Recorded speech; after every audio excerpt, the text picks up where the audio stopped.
Hear. In Habakkuk 1 and 2 we read, O Lord, how long shall I cry, and you will not hear? Even cry out to you violence, and you will not save. Does God hear you? The prophet Habakkuk had questions for God. He could not understand why God allowed sin to continue in Judah.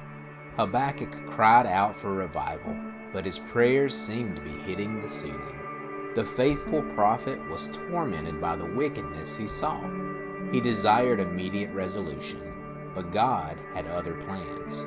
God did hear Habakkuk's prayers, and God would respond, in His time and in His plan. The Chaldeans would arrive to judge Judah. In His time and His plan, the Chaldeans would also face judgment. The wicked would not be heard, but God would hear the just who lived by faith. We too can become discouraged by the wickedness all around us. The news is depressing. TV shows are shameful. Social media is hateful. Morality is crumbling at home, in our community, in our country, and in our world. We wait upon God to act. We wonder if God does hear us. Evil appears to be winning. Sin goes unpunished in society, and it appears that God does not care, although we know that is not the case. God hates sin, and God has taken action against sin. Jesus lived a perfect life and died a substitutional death for our sin.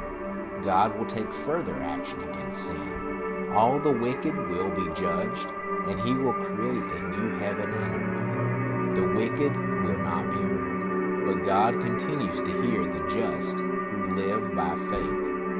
Are you tired of praying for the same thing without noticeable results? God is always at work and will answer your prayer in His will. Are you tired of praying for the salvation of a loved one? There is always hope while Jesus is alive, and Jesus is alive. Do you feel like life is not fair?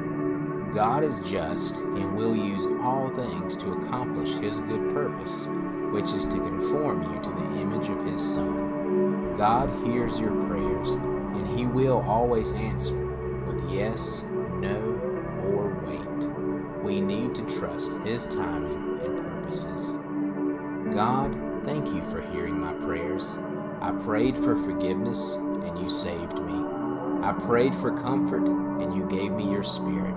I prayed for guidance, and you gave me your word. Please give me patience as I wait for you to answer my prayers today. Help me to rest in your faithfulness. Help me to acknowledge you as the faithful judge. Amen.